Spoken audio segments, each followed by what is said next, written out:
할렐루야, 반갑습니다. 어, 우리 지난주에 이어서 빌립보서 1장을 살펴보겠습니다. 지난주에는 이제 전체적인 개요를 알아봤고, 사도 바울 선생님이 빌립보 교인들에게 너희를 사랑하는데 누구처럼 사랑한다? 예수 그리스도의 마음으로 너희를 사랑한다라는 그런 고백을 했습니다. 오늘은 12절부터 30절까지 알아보겠습니다. 먼저 12절입니다. 12절은 형제들아 나의 당한 일이 도리어 복음의 진보가 되는 줄 너희가 알기를 원하노라 라고 말씀하고 있습니다. 사도 바울은 AD 61년에서 63년까지 감옥에 투옥되어 재판을 받고 있던 중에 62년에서 3년쯤에 빌립보서를 썼습니다. 그래서 옥중설신이라고 하는데, 나의 당한 일은 무엇이냐면 복음을 전하다가 바울이 갇힌 것을 얘기하고 있고, 그리고 로마의 옥중에서 복음을 위하여 가이사에게 변호하였던 그런 사실을 얘기하고 있습니다.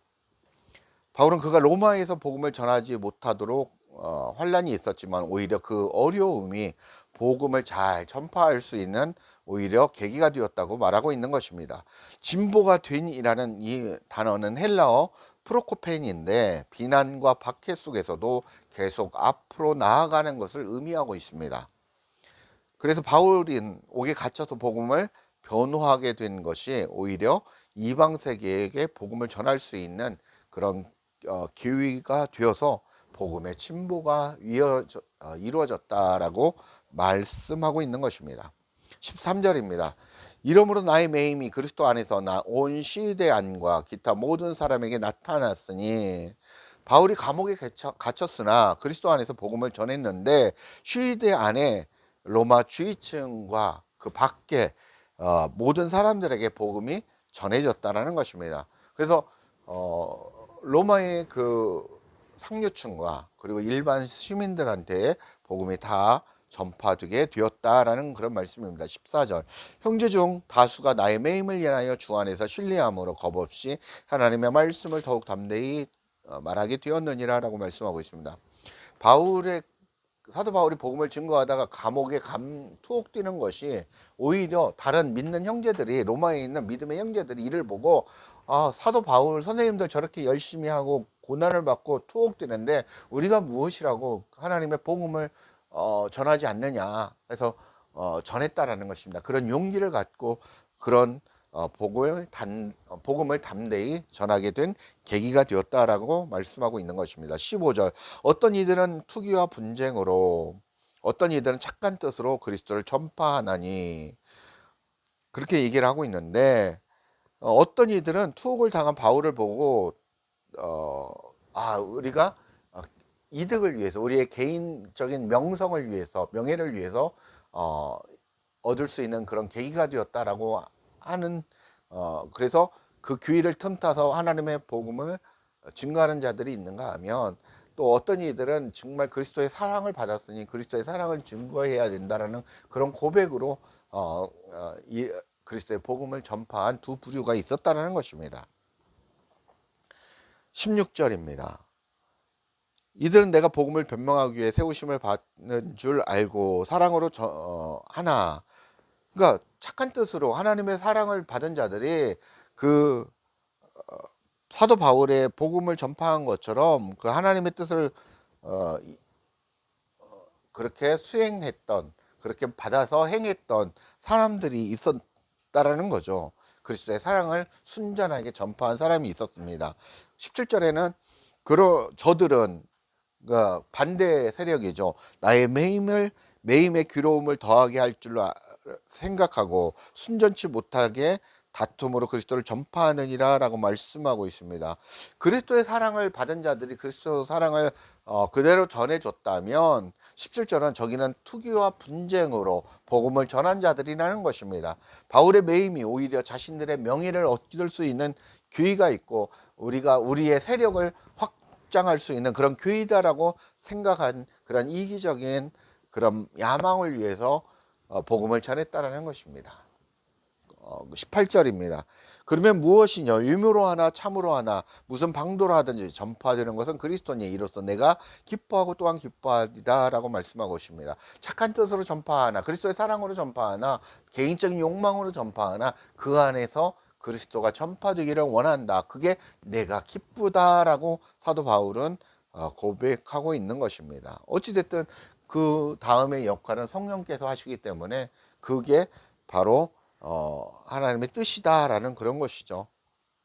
19절에 보면 이것이 너희 강구와 예수 그리스도의 성령님의 도우심으로 내 구원에 이르게 할 줄 아는 거로 이렇게 하나님의 복음이 전파되는 것은 빌립보 성도 너희들의 기도가 있었기 때문에 그렇다라는 것입니다. 그리고 너희들이 직간접적으로 물질적으로 후원하고 몸으로 도와주고 필요한 것을 채워주고 하는 그런 도움이 있었기 때문에 가능했다라는 것입니다. 또 한 가지는 무엇이냐면 예수 그리스도께서 역사하심과 성령 하나님의 도우심으로 이렇게 하나님의 복음이 전파되게 되었다. 곧 하나님의 뜻이라는 것입니다. 20절입니다. 나의 간절한 기대와 소망을 따라 아무 일에든지 부끄럽지 아니하고 오직 전과 같이 이제도 온전히 담대하게 살든지 죽든지 내 몸에서 그리스도가 존귀 되게 하려 하나니라고 말씀하고 있습니다. 나의 소망은 사도 바울의 소망은 부끄럽게 복음을 구걸하는 게 목숨을 구걸해서 하는 것이 아니라 오직 지금까지 목숨을 버리고 복음을 증거했듯이 어떤 어려움과 환난에도 담대히 복음을 전해했던 것처럼 앞으로도 그 복음을 위해서 내가 담대하게 전파할 것이다. 그래서 내 안에 계신 그리스도, 내 안에 계신 생명인 그리스도만이 전파되기를 원한다. 그것이 하나님의 존귀와 영광을 돌리는 것이다 라고 말씀하고 있습니다. 무엇이냐면 성전이 된 바울 안에 무엇이 있냐면 그리스도가 있다라는 것입니다. 그리스도, 이 생명인 그리스도가 있기 때문에 이 바울은 무엇을 전했냐면 이 그리스도를 누구에게? 형제와 이웃들에게 예수 그리스도를 증거했다라는 것입니다. 그래서 이들이 예수 그리스도를 믿고 구원을 받아서 성전이 되어가는 것입니다. 이게 바로 하나님의 열매요 영광이요 하나님이 기뻐하시는 예배라는 것입니다. 에녹이 하나님과 동행하였다라는 것은 무엇이냐면 하나님과 함께 살았다라는 것입니다. 왜? 믿는 자들 안에는 그리스도께서 함께 살아가시기 때문에 그렇습니다. 동전의 양면처럼 앞면인 500원짜리 내가 살아가지만 뒷면인 그리스도가 함께 살아가고 계시다라는 것입니다. 왜? 한 몸이니까. 동전은 하나지 않습니까? 그 얘기를 하는 것입니다. 비유가 적절한지 모르겠으나 그런 의미입니다. 그래서 여러분도 하나님과 동행하는 삶, 그런 삶을 살아야 되는데 그것은 뭐냐면 그리스도와 내가 같이 하나가 되어 연합하여 살아가는 것입니다. 그게 바로 하나님과 동행하는 삶을 사도 바울이 살았으니 너희도 그렇게 살기를 원한다라는 그런 것입니다. 그래서 그리스도만이 나타나는 그분께만 영광이 되는 그런 열매가 되는 삶이 되기를 소망한다라고 고백하고 있는 것입니다. 21절 이는 내가 사는 것이 그리스도니 죽는 것도 유익함이다 라고 말씀하고 있습니다. 바울의 삶 자체가 그리스도가 살아온 삶이라는 것을 의미하는 것으로 그리스도인들이 그리스도와 하나가 되어 연합되어서 살아가고 있음을 말씀드린 것처럼 얘기하고 있습니다. 이것은 삶 자체가 그리스도에 의해서 통치를 받고 그리스도의 삶이 그런 사랑과 희망과 우리 성령의 9가지 열매가 있지 않습니까? 그 열매를 그 열매의 삶이 그리스도의 삶이 넘쳐나는 삶을 얘기하고 있습니다. 하나님의 말씀이 충만해질 말씀은 영이고 영은 하나님은 예수 그리스도고 성삼위일체 하나님인 것을 우리가 배웠습니다. 그런 것처럼 그 성삼위일체 하나님의 말씀이 풍성해지는 그런 삶을 살기를 원한다라고 고백을 하고 있는 것입니다. 22절 그러나 만일 육신으로 사는 이것이 내 일의 열매일진데 무엇을 가릴런지 나는 알지 못하노라. 내가 그 두 사이에 끼었으니 떠나서 그리스도와 함께 있을 욕망을 가진 이것이 더 좋으나 사도 바울의 열매는 복음 전파라는 것입니다. 그렇기 때문에 자신은 죽어서 그리스도와 함께 있고 싶은 개인적인 그런 마음과 생각도 있지만 다시 살아서 계속해서 복음을 전파하고 싶다라는 그런 얘기를 하고 있는 것입니다. 왜? 아직도 예전에 히든크 감독이 나는 아직도 배고프다라는 말씀 것처럼 사도 바울은 나는 아직도 복음의 구원의 열정이 너무 아직도 뜨거워서 계속 하나님의 일을 좀 더 하고 싶다라는 것입니다. 그런 고백을 하고 있는 것입니다. 24절. 그러나 내가 육신에 거하는 것이 너희를 위하여 더 유익하리라 라고 말씀하고 있습니다. 사도 바울은 내가 살아서 복음을 위해 일하는 것이 너희에게 더 유익할 것이라는 것입니다. 25절. 내가 살 것과 너희 믿음의 진보와 기쁨을 위하여 너희 무리와 함께 거할 이것을 확실히 아노니. 26절. 내가 다시 너희와 같이 있음으로써 그리스도 예수 안에서 너희 자랑이 나를 인하여 풍성하게 하려 합니다 라고 말씀하고 있습니다.